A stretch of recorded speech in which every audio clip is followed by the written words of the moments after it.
Okay. Very good. Okay, Jack. So today we'll be doing an interview with you, talk about your life and your service to our great nation, and what it means to you to have fought for life, liberty, and the pursuit of happiness. First, tell us just about you, your name, your age, and where you're from, where you went to school. My name is Jack Gregory Wilson. I was born here in Indianapolis, Indiana, on May the 2nd, 1928. That makes me 85 years old today. Now, I went to Benjamin Harrison School number 2, downtown here, and in grammar school, and I went to Manual High School.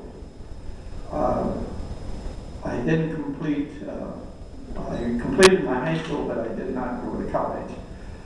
I worked at Linder's Ice Cream Company when I went in service in 1950. I had my training at Camp Breckenridge, 101st Airborne, and I became company clerk that time. After my training here, I was sent to Japan for shipment over to Korea, and that was in May. The exact birthday was May the 2nd of 1951. I left San Francisco for Korea, and we landed in Korea at the time the very rough conflict going on there. Then I was assigned to a combat engineer combat headquarters as personnel administrative supervisor, the MOS of personnel administrative supervisor, taking care of personnel records for this combat engineer headquarters. I spent till August the 15th of 51. I was out on an inspection tour with the commander of the company, getting records of who was present at the engineer outfit. At that time, the engineers were working on the water reservoir, trying to rebuild the reservoir. At that time, they were setting explosives off in the walls of the building of this reservoir to rebuild the walls. Unbeknown to us, they set the walls and timers, and at the time they set the timers, we were attacked by a sniper. So the commander and I went underground reservoir to get out of the way of the troops and let them take care of the sniper, because we didn't have a rifle or anything to just have a sidearm to carry with us. Unbeknown to me, I was leaning against the wall that they had set timers on, and the explosive went off and it knocked me into a pile of rubble or sand or something. I don't remember what it was. I woke up in a MASH unit. I was in a MASH unit for 2 weeks with IVs, and found out that I had lost several teeth. My teeth were knocked loose, and I lost the hearing in my right ear. And after 2 weeks at the MASH unit, they sent me to the 382nd Army Hospital in Nara, Japan, for further treatment. And I was there for 5.5 months. After 5.5 months, I was sent to Wisconsin at Camp McCoy for further treatment. And while I was in Camp McCoy, I was able to go in town in La Crosse, Wisconsin, and that's where I met my partner. Let me reach us back here. Tell us what your rank was at the time when you left the service. At the time I left the service, I was still a PFC. I was up for promotion, but at the time of my, quote, accident, that's what they classified it as. they classified it as an accident because it was our troops that had set the explosives. I was not in combat. However, they did classify me as unfit for combat service. So that's Due to your injuries? Pardon? Due to your injuries? Due to the injuries, I was not able to perform any more duties because of my hearing, and but physically I was okay. They saved my teeth, which I was happy for, but except for the ones that were actually knocked out at the time. There was 5 of them knocked out completely during the quote explosions. Yeah. Tell us about any of the awards or medals that you brought in today. Most of these are from the Republic of Korea. I do have one there with a Bronze Star. That was awarded to my outfit. I have the paperwork on this one that's a Bronze Star.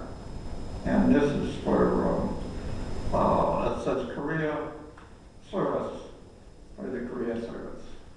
And that was awarded. But the rest of these are all from the Republic of Korea honoring us being there. And one of them I'm very proud of is the one with the beautiful emblem on there, and I got a certificate from them. That's absolutely gorgeous, acknowledging our service in Korea. And I would like to show you the certificate in that envelope back there. And I think it's a beautiful, beautiful certificate, and I'm very proud of it.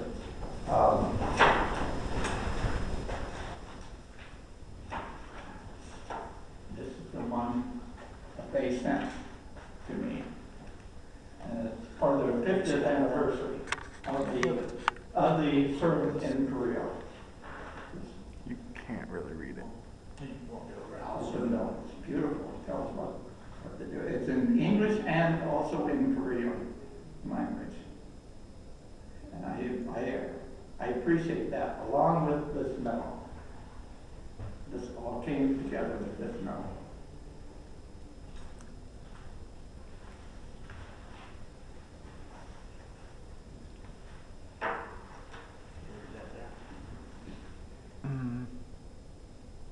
It's so shiny.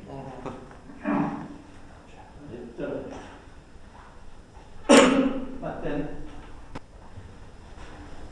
after that, Scott, can you take photos of those and send them to me, and I'll put them in the video, just so they'll sort of slide through various points.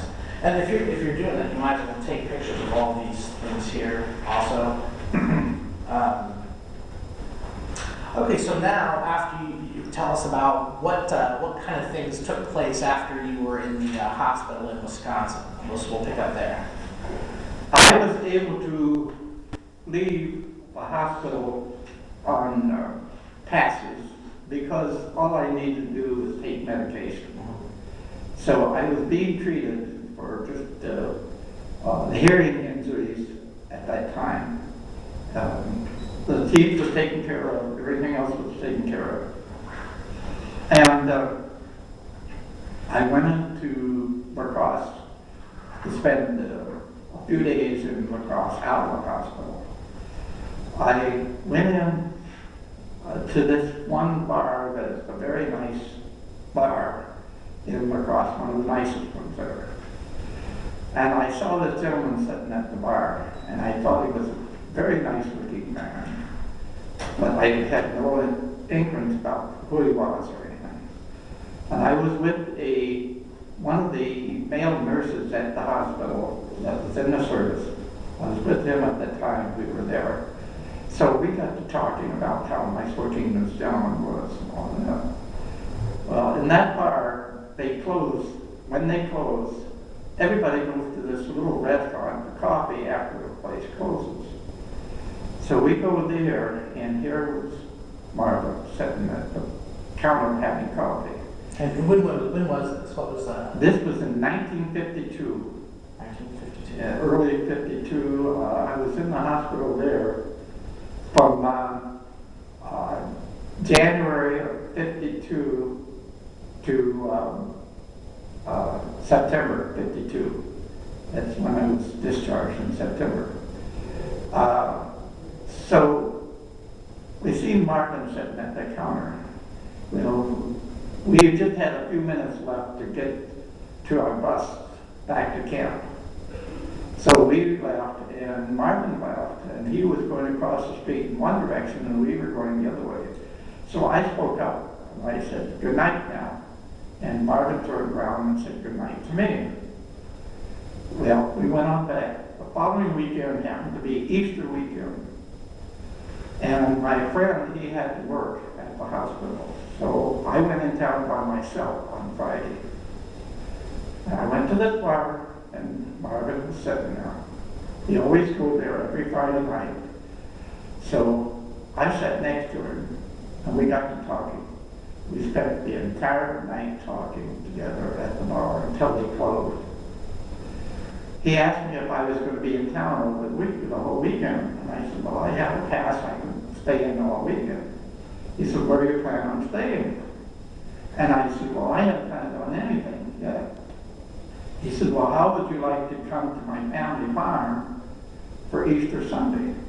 And I said, "Well, that would be nice." But I said, "This is all I wore tonight, or fatigues. I didn't have any nice clothes to wear." He said, "That's all right."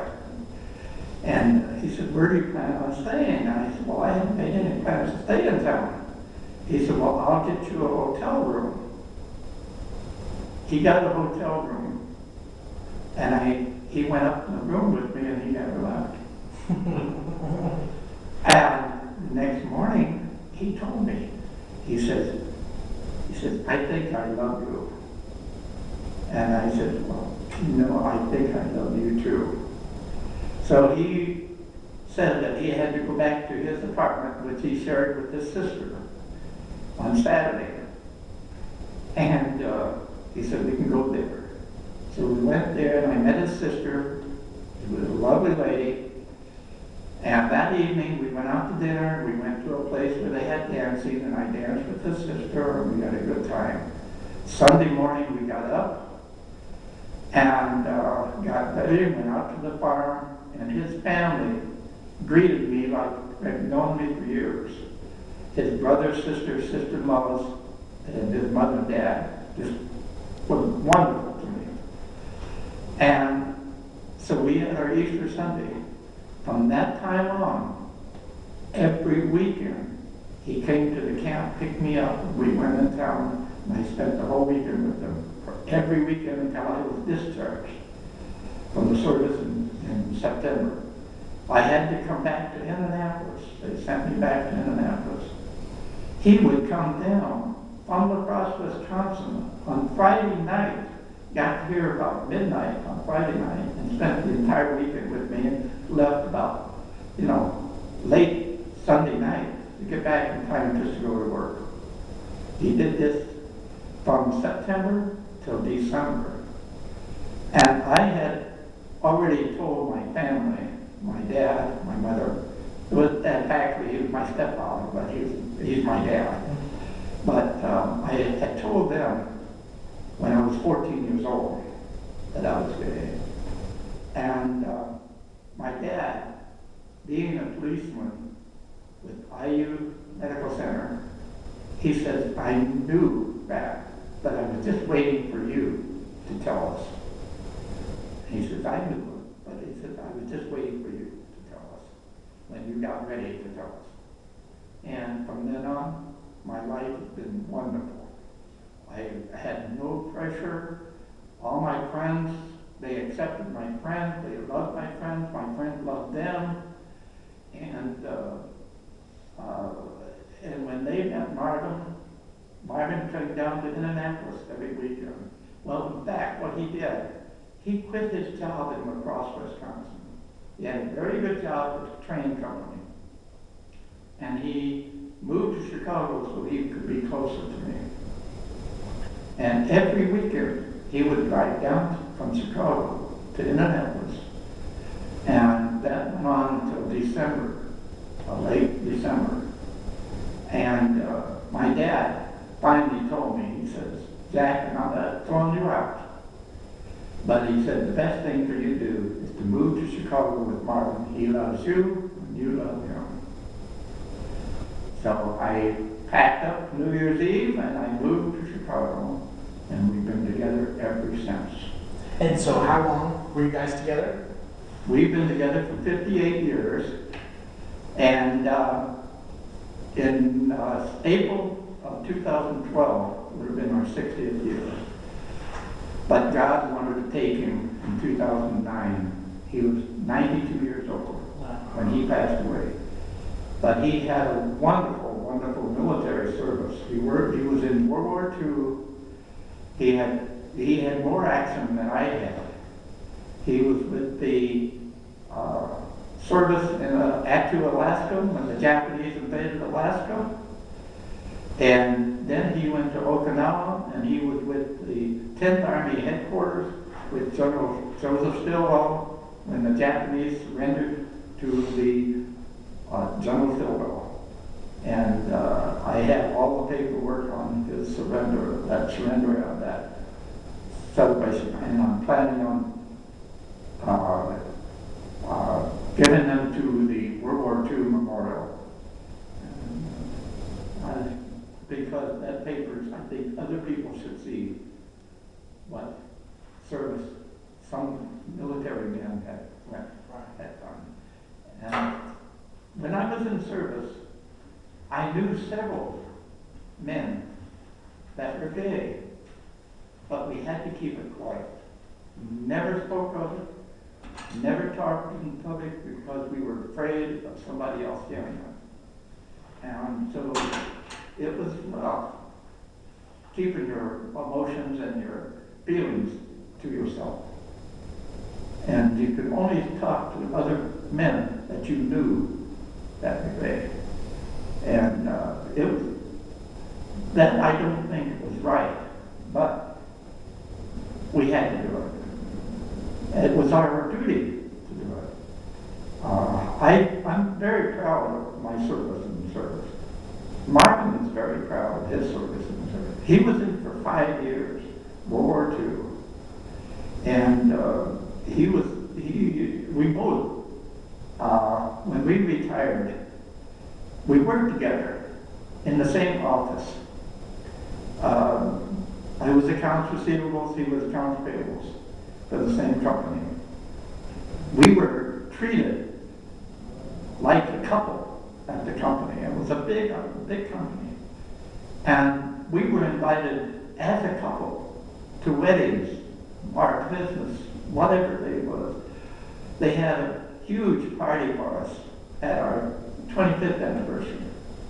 And when we retired, they had a big party for us when we retired.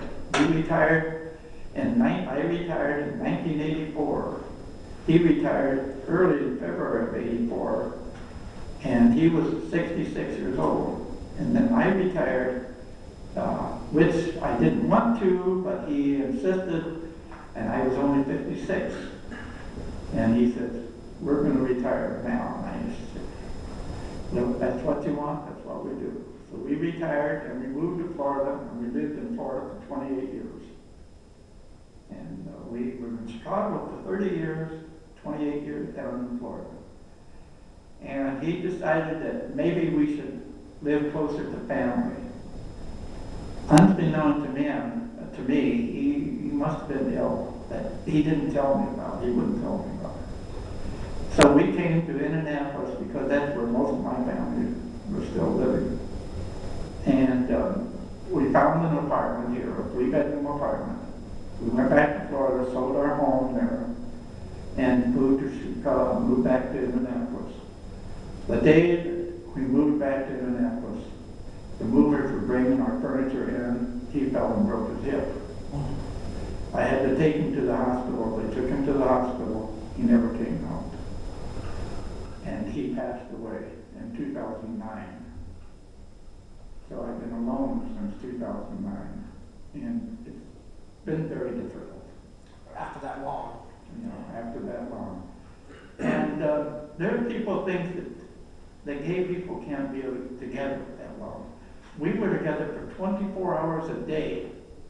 And people were questioning, how can we be together that long? And Marvin made the remark that, well, if you love someone, you want to be with them all the time. And he loved me. So but it was hard. But we got along very well. And at that time, we couldn't marry. We knew that. But we had to have everything in writing with both names on it. Everything we bought. The house, the car, everything. We had to have both names on it. And we had to make out papers, legal papers, that I made decisions for him and he made decisions for me. When we were ill, when he was ill, and I was ill. We couldn't get married. But we wanted something that would say that we were a couple. So he had rings made for us. We had matching rings.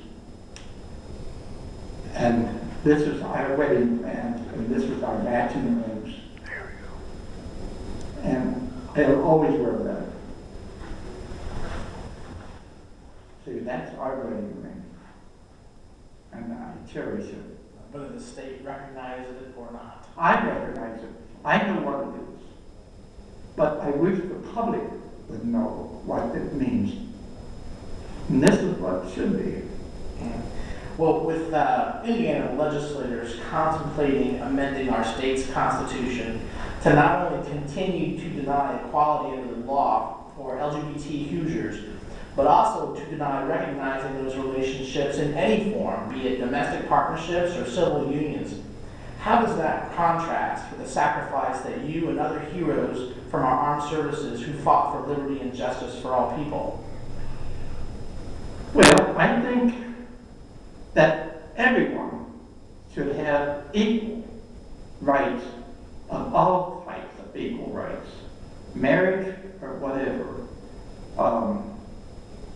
If someone is a couple, and quote, gay people are couples. They can be together for years. And I have a lot of friends. I had one couple that were together for 66 years before one of them passed away. These were females. It should be the same for males or females. Man and woman, 2 men, 2 women. Now when we bought our first house, being 2 men, we could not get a mortgage. However, our friends, 2 females, were able to get a mortgage immediately. We had to shop around and find somebody that would give us a mortgage outside of a regular mortgage company. Now this is discriminating. And I don't think anyone, regardless of who they are, should be discriminated against. There were times when, I remember when a black and white could not marry. Now, it's open. They can marry. Why can't 2 men marry? 2 women can dance together. 2 men can't dance together. I think that's discriminating. I don't think anyone should be discriminated against. And no one should have a judgment against us, against anyone. Only God can judge the person. And I cannot judge anyone for who they are, what the kind of nationality they are, or anything. It's not my place to judge anybody, and I don't think anyone should judge anyone else. Whatever they have, a relation, a disability, or anything, cannot judge them. Well, did you have anything else you wanted to add to the video? I really can't think of anything except that I wish everybody could be as happy as I was. And I'm still looking for more happiness because I think I have a few more years in my life. I'm 85 years old, but I'm healthy enough. I do have a pacemaker and a defibrillator, and I've had heart problems. I lost part of my left foot, but I'm fine. I'm still healthy enough. And I don't think that my age should have anything to do with it, just how you feel. Right. And age is only a number. And I think everybody should have someone in their life personally to love. I love my family, but I want somebody personally to love me. As much as I loved Marvin, and he told me the day before he passed away, I want you to be happy. And it took me a while, but now I'm starting to get to be happy again. And I think everyone should have that chance in life, because we're only here for a short time. And make whatever happiness you can and do it without any criticizing from anyone. Well, thank you so much for doing the interview with us today. Thank you. Thank you. Very good. Yeah. Did you get those pictures, Scott, from all the other things over? Yeah, they're making me cry. You want to